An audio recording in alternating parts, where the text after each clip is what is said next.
안녕하십니까? 다양한 생체 및 뇌신호의 인공지능 기반 융합 분석 플랫폼 개발에 대해 발표할 K06 김지우, 김현우, 박종윤, 이상준입니다.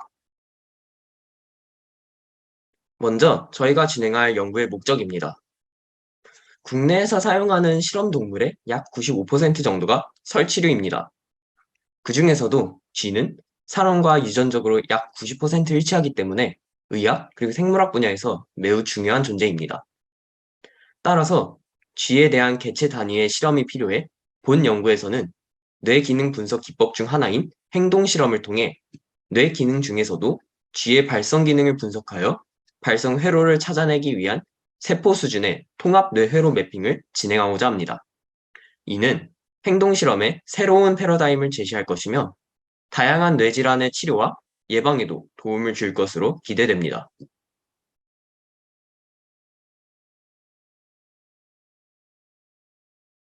다음은 연구 방법입니다. 이 그림은 연구에 사용한 챔버 안에 설치되어 구동되는 다양한 기기들의 다이어그램입니다. 우선 아비소프트는 USB를 측정하는 프로그램이며 USB 녹음을 하는 데 쓰이는 기기는 마이크와 가속도를 측정하는 액셀레로미터입니다. 다른 연구들의 경우에는 마이크만을 이용하여 USB를 녹음하는 반면 저희는 액셀레로미터를 G마다 설치하여 USB를 측정하기 때문에 보다 정확한 데이터를 얻을 수 있었습니다. IR LED는 싱크로나이즈를 맞추기 위한 기기이며 카메라는 쥐의 행동을 녹화하는 기기, 레이저는 쥐에게 옵토제네틱스를 진행하기 위한 기기로 뉴런의 활동을 조절하는 역할을 하고 있습니다. 이러한 모듈들은 규칙적으로 펄스팔에서 나오는 TTL 신호를 받아 레코딩을 진행합니다. 이후 해당 데이터들이 오픈 이피스라는 독립적인 측정 장치로 전송되어 컴퓨터에 기록되기 때문에 신호가 제대로 입력되고 있는지를 확인할 수 있습니다. 또한 이러한 펄스팔은 IR LED에도 빛의 형태로 입력되어 시간적 동기화를 검증할 수 있게 됩니다. 이렇게 기록된 레퍼런스 신호는 인공지능과 프로그래밍 프로세싱을 이용해 검토되고 데이터의 시간축을 동기화하는 데 이용됩니다. 보다 자세히 말하자면 펄스바를 통해 동기화 신호를 만들어 실험 도중 기기들에서 프레임 드랍이나 프리징이 발생하더라도 다양한 센서 간의 분석을 가능하게 해주며 오픈이피스가 이 신호들의 타이밍을 기록해줘서 센서들이 받은 전기 펄스의 동기화 데이터를 생성하게 해줍니다.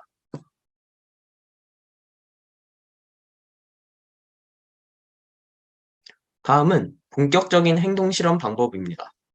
저희는 우선 옵토제네틱스, 즉 광유전학을 진행할 수 있도록 뇌 M1 부위에 옵티컬 피버, 즉 광섬유를 연결한 수컷쥐 한 마리를 챔버에 넣어 환경에 적응할 수 있도록 놓아두었습니다. 이후 쥐의 행동이 자연스러워지면 암컷쥐를 넣어서 수컷쥐의 USB를 측정하였습니다. 이는 수컷쥐가 암컷쥐와 있을 때 USB를 발생하기 때문에 암컷쥐를 넣은 뒤에 측정하는 것입니다. 수컷쥐가 발생한 USB는 마이크와 액셀러로미터에 녹음되어 아비소프트로 전송됩니다. 또한 쥐의 모든 행동과 IR LED의 온오프 유무는 카메라에 저장되며 이제 쥐에게 가해진 옵토제네식스의 데이터도 오픈 이피스로 전송됩니다.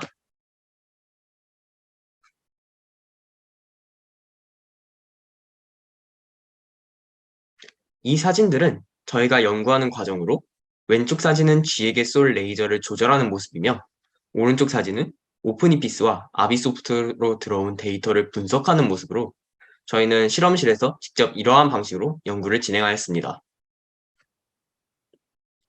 이때 연구에 사용한 하이 FPS 카메라는 사용된 모든 기기들 중 유일하게 녹화 도중에 TTL 신호의 타이밍을 기록하지 못합니다. 따라서 카메라가 전송한 영상의 프레임에서 IR LED가 있는 부분만을 크롭하여 AI의 학습에 다른 요소들이 방해하지 못하도록 하였으며 결론적으로 이를 활용해 LED 온오프를 구별하는 AI를 구글 콜랩으로 제작하였습니다. 이 사진들이 저희가 트레이닝 셋으로 입력한 이미지 데이터로 왼쪽 사진은 IR LED가 켜진 모습, 오른쪽 사진은 IR LED가 꺼진 모습임을 관찰할 수 있습니다. 이렇게 저희는 카메라 TTL 신호를 LED로 변환하는 과정을 처리하기 위해 코드를 사용했습니다. 다음은 저희가 직접 제작한 인공지능 모델의 코드인데요. 첫 번째 코드는 미리 크롭한 이미지 파일을 AI가 픽셀 단위로 조정할 수 있도록 numpy 파일로 변환하는 작업입니다. 오른쪽 사진은 드라이브에 저장된 이미지 파일들이 변환되는 모습입니다. 다음은 실제로 인공지능 모델을 학습시키는 과정입니다. 저희는 트레이닝 데이터들을 이용해 이미지의 특징을 뚜렷하게 하는 컨볼루션과 가장 중요한 특징을 선별하는 푸링을 통해 1000번 학습시켰으며 accuracy, 즉 정확도가 90% 이상임을 알 수 있습니다.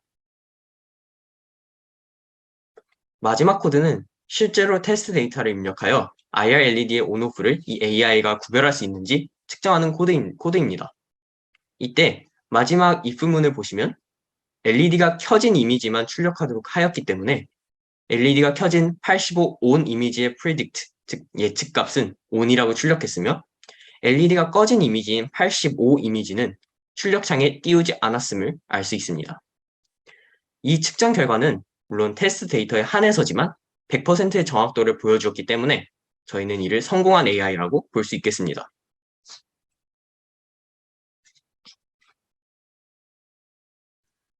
저희 행동실험 과정을 간단히 나타낸 모식도입니다. 먼저 오토제네시스를 위한 캐놀라와 액셀로미터가 장착되어 있는 스커치와 발전기인 암퍼트를 실험 시작 30분 정도 전에 미리 챔버 안에 넣어두어 쥐가 적응을 할 수 있도록 합니다.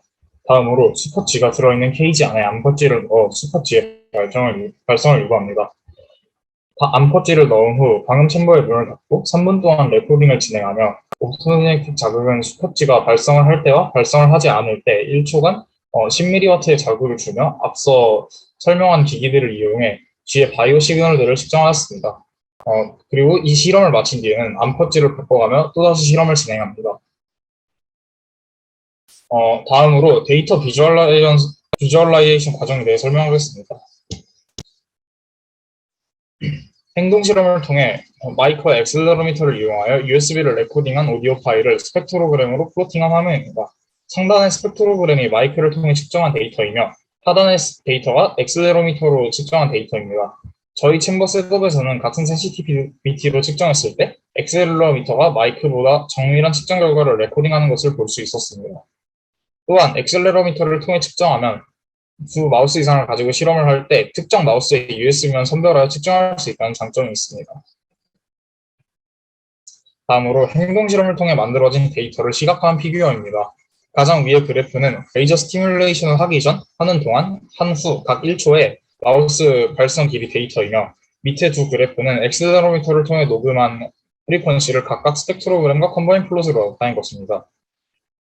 현재 보고 계신 슬라이드는 82초에 진행된 레이저 스티뮬레이션에서의 데이터이며 이 외에도 8개 시점에서 진행된 레이저 스티뮬레이션 결과에 대해 그래프를 그려 분석하였습니다.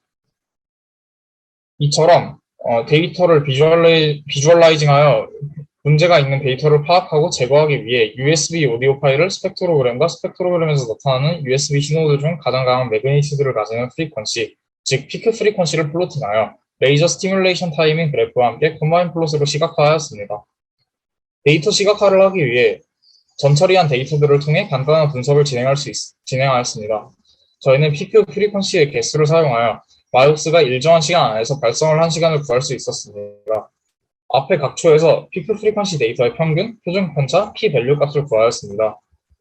이때 이 170초와 195초의 7번, 9번 데이터의 경우 앞의 데이터 비주얼라이징 과정을 통해 확인한 결과 USB는 기록되지 않고 노이즈만 기록된 것이 확인되어 제거하였습니다. 이 제외된 7번, 9번 데이터의 경우 USB를 발산하고 있지 않을 때 M1 콜텍스의 활성을 통해 발성을 유도할 수 있을지 확인하기 위해서 일부러 발성이 없을 때 레이저 스티뮬레이션을 실행한 데이터이고요. 따라서 이어서 이상준 학생이 설명할 USB 실러블 분석에서는 제외하지 않고 사용하였습니다. 최종적으로 오른쪽 결과 그래프와 p-밸류 값을 보시면 유의미한 차이가 나지 않았다는 점을 알 수 있습니다. 따라서 이 실험은 마이크에 비해 액셀레로미터를 통해 측정한 프리퀀시가 더 정밀한 결과를 나타낸다는 것을 확인했다는 점에 의의를 두었습니다. 앞선 단계에서 비주얼라이제이션을 통해 선별된 USB 스펙트로그램을 더 심도 있게 분석하기 위하여 딥스퀵 모듈을 사용하였습니다. 딥스퀵은 설치류들의 USB를 분석하고 이를 노이즈와 분류하여 줍니다. 또한 분석을 거친 USB 파일을 엑셀 파일로 변환하여 다른 곳에도 쉽게 응용할 수 있게 해줍니다. 딥스퀵가 추출할 수 있는 데이터에 대해 설명하기 전에 실라블에 대해 먼저 설명하도록 하겠습니다. 실라블은 한 음절로 서로 이어지지 않고 구분되는 USB의 한 단위인데요. 이러한 USB와 관련된 앞으로의 모든 데이터들은 하나의 실라블을 기준으로 정해진다는 것을 기억해 주시기 바랍니다. 딥스퀵에서는 이러한 데이터를 추출할 수 있는데요. 이 중에서 저희는 분석에 사용한 frequency, duration, synicity에 대해서 소개하도록 하겠습니다. frequency에 대해서는 세 가지 종류를 추출하는데요. 각각 가장 높은 high frequency, 그리고 가장 낮은 low frequency, 그리고 한 프레임 내에서 가장 강한 세기를 가지는 peak frequency를 추출하게 됩니다. duration은 USB가 나온 시간, synicity는 USB의 모양에 관한 것입니다. synicity가 1에 가까울수록 평평하고 그 값이 커질수록 굽은 모양을 띠게 됩니다. 본 연구에서는 쥐에게 광유자극적 자극을 주는 레이저 스티뮬레이션 동안의 시간과 그 전후 1초로 상황을 나누어 이 세 상황에서 USB가 어떻게 달라지게 되는지 분석하였습니다. 위와 같이 음질의 수, 음절의 길이, 주파수의 범위, 주파수의 모양, 즉 시뉴시티를 분석하였습니다. 또한 우측의 꺾은석 그래프를 보시게 되면 위에서부터 하이 프리퀀시, 피크 프리퀀시, 로우 프리퀀시가 레이저 스티뮬레이션 전후로 어떻게 달라지는지를 나타냅니다. 본 연구에서는 하나의 샘플만을 사용하여 분석하였기 때문에 샘플수 부족으로 일반화된 결론 도출은 어려웠습니다. 저희는 집중 연구 기간에는 행동 실험 데이터를 분석하기 위한 플랫폼을 개발하는 것을 목표로 하였으며 사후 연구 기간에는 챔버에서 얻은 데이터를 더욱 다양하게 분석하여 연구를 발전시킬 수 있도록 계획하고 있습니다. 딥스크립트를 이용한 사후 연구로는 실라블 분석을 진행할 계획입니다. 먼저 플랫폼 구성을 위해서 데이터를 받고 이에 대한 표 그래프를 그리는 과정을 자동화할 예정입니다. 또한 비지도 학습 군집화를 통해 자동으로 여러 유형 USB를 분류하고 이를 구문 분석을 통해 여러 방향으로 분석할 예정입니다.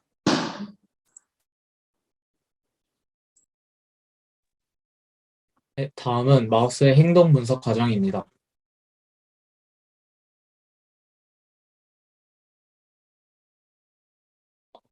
네, 저희는 다양한 작업을 수행하는 동물들의 행동을 추적하는 툴박스인 딥랩컷을 이용하여 마우스의 행동을 분석하였습니다. 먼저 그림의 분석을 진행하는 순서가 나와 있는데요. 간단하게 이를 설명해드리면 먼저 저희가 수집한 마우스의 행동 영상을 가지고 와서 직접 라벨링을 해줍니다. 라벨링은 밑에 보시는 것과 같이 동물들의 몸에 점을 마킹해주는 과정입니다. 라벨링된 영상은 뒤에서 보여드리도록 하겠습니다. 다음으로는 라벨링한 영상들로 뉴로 네트워크를 트레이닝 시켜줍니다. 그 후 트레이닝한 모델을 이용하여 저희가 직접 분석하고자 하는 영상들을 분석해 주었습니다. 이 그림은 저희가 트레이닝에 사용했던 영상의 한 장면을 캡처해서 가져온 사진인데요. 오른쪽 사진을 보면 하얀색과 검은색으로만 사진이 이루어져 있는 것을 볼 수 있습니다. 이는 저희가 좀 더 정확한 라벨링을 위해서 일정 밝기 이상, 이때 저희는 명도값이 70 이상인 경우 그 부분들을 모두 흰색으로 바꿔주는 작업을 통해서 영상의 밝기를 조절해 주었습니다. 다음은 영상을 라벨링하고 트레이닝하는 과정입니다. 저희는 트레이닝에 사용할 19개 프레임들에서 마우스의 코, 머리, 몸통 부분을 직접 라벨링 해주었습니다. 이후 CNN을 학습시켜주어 최종적으로 저희가 분석하고자 하는 영상을 분석할 수 있도록 하였습니다. 이 영상이 바로 저희가 트레이닝을 함으로써 이제 라벨링된 영상입니다. 보시면 쥐의 코, 머리, 그리고 몸통 부분이 매우 잘 라벨링 되어 있는 것을 볼 수 있습니다. 먼저 이 피규어는 저희가 영상을 촬영하는 동안에 쥐가 챔버 안에서 이동한 양상을 점으로 표시해준 피규어입니다. 보시면은 보라색은 코, 초록색은 머리, 빨간색은 쥐의 몸통을 나타내는 점임을 알 수 있습니다. 다음은 딥랩컷을 실행해서 얻어낸 CSV 파일입니다. 가로축은 수컷쥐와 암컷쥐의 코, 머리, 몸통에 각각 X좌표와 Y좌표를 나타내고 있으며 세로축은 프레임, 즉 시간을 나타내고 있습니다. 이 CSV 파일을 이용하여 저희는 총 3가지의 피규어를 생성해냈습니다.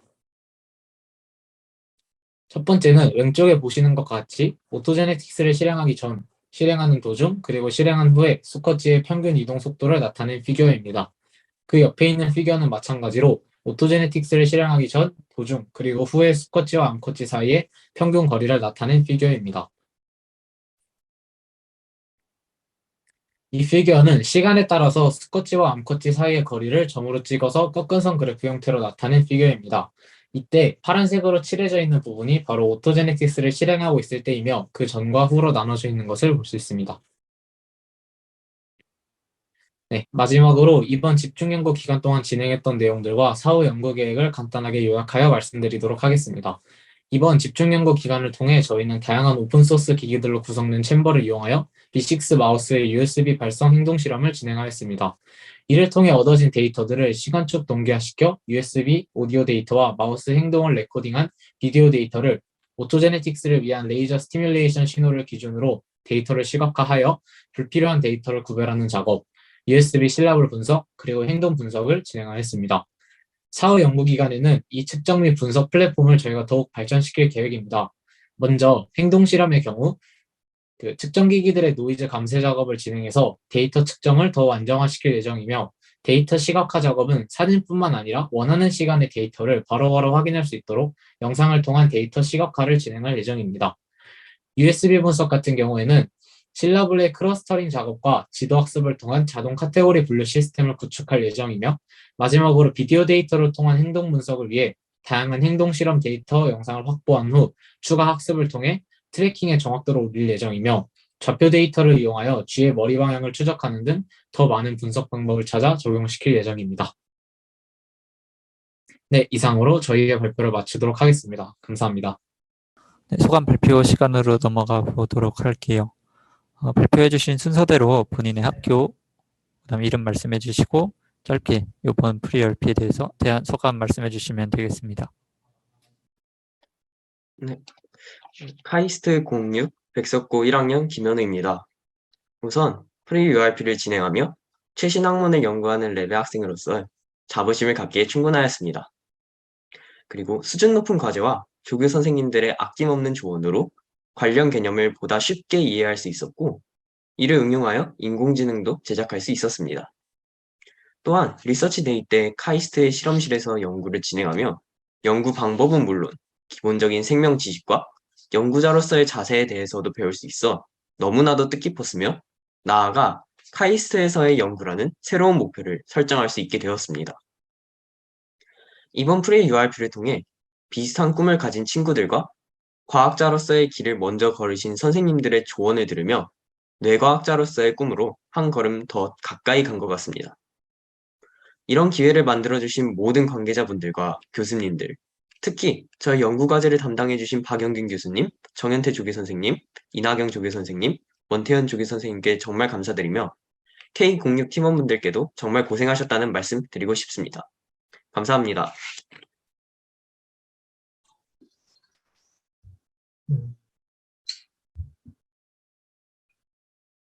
다음 소감 말하도록 하겠습니다. K06 대전과고 김지우고요. 일단 두 가지 분야, 그러니까 정보과학과 생명과학의 융합 분야를 체험해 보면서 평소 관심 있었던 정보과학뿐만 아니라 평소에 잘 몰랐던 생명과학 쪽의 여러 가지 기본적인 지식들이나 아니면 여러 실험 장비들의 사용법, 그리고 실험 장비들의 종류 이런 것들을 알 수 있어서 좋은 경험이었던 것 같고요. 솔직히 평소에 잘 접해보지 못했던 생소한 개념이라서 많이 어려운 부분이 많았는데 조교 선생님들과 팀원분들이 잘 도와주셔서 좋은 결과를 낼 수 있었던 것 같습니다. 제가 물론 진로를 이쪽으로 설정할 것은 아니지만 그래도 많이 유익한 경험이었던 것 같고 많이 도움이 되었습니다. 감사합니다.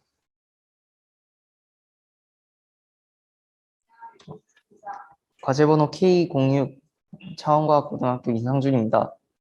저도 뇌공학과 인공지능 쪽으로 여러 가지로 관심이 참 많았는데 이번 기회에 그거에 대한 식견을 좀 더 쌓을 수 있는 시간이어서 좋은 기회가 될 것이라고 생각을 하고 재밌게 참여를 했습니다. 처음에는 저도 어려운 부분이 많고 과제에서도 잘 이해가 되지 않는 부분이 많았는데 조교님들과 팀원분들이 많이 알려주시고 서로 교류를 열심히 하면서 많이 얻어가는 그런 연구 기간이 되었던 것 같아 기분이 좋습니다. 기분이 좋고 보람이 느껴집니다.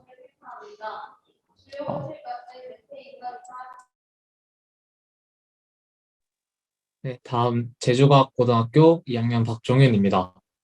저는 기존에 뇌공학에 관심이 많아서 바이오 및 뇌공학과를 지망하고 있었는데 이번 기회에 공교롭게도 제가 지망하는 과의 랩실에서 직접 실행을 진행하고 분석도 해보니까 제 단순히 바이오 및 뇌공학과가 아니라 USB 분석을 하는 이 랩실에 꼭 오고 싶다라는 생각을 하면서 제 진로 방향이 좀 더 확실해졌던 것 같습니다. 처음에는 그냥 하면 나중에 언젠가 도움이 되겠지라는 생각으로 참여를 했었는데 연구를 진행하면서 점점 제가 연구가 재밌어지고 더 많은 내용을 배우고 싶다라는 생각으로 열심히 참여했던 것 같고 이것저것 많이 해서 방학임에도 불구하고 되게 바쁘게 프리RP 연구를 진행했는데 그만큼 엄청 많은 걸 배워가는 것 같아서 매우 좋은 프로그램이었다고 생각합니다. 또 정현태 교수님, 이낙연 교수님, 원태영 조교님 다들 친절하게 알려주시고 카이스트에서 직접 연구를 진행했던 리서치데이 때도 재밌고 좋은 추억 만들어주셔서 너무 감사드리고 같이 연구 진행했던 저희 팀원분들이랑 또 많이는 아니지만 그래도 조금은 친해져서 좋은 인연 만들 수 있었던 것 같아서 좋았습니다. 제 작은 포부지만 앞으로 사후 연구 때도 더 열심히 참여해서 나중에 이 연구가 결과가 잘 나와서 성공적으로 마무리되고 또 논문으로 나오게 된다면 제 이름이 들어가 있으면 좋겠다라는 생각을 했습니다. 네, 이상입니다.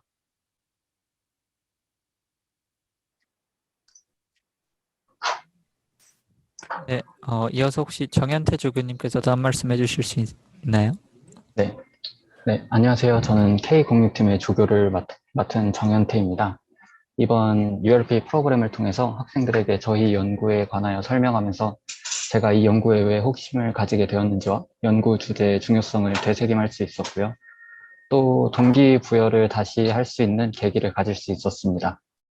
저희 팀이 이제 융합 연구에 실험 셋업을 하는 것을 목표로 하였었는데 그래서 셋업이다 보니까 처음부터 배워야 하는 지식들도 많았고 오류들도 많았지만 학생들이 모두 잘 따라와 주어서 셋업에 많은 도움이 되었습니다.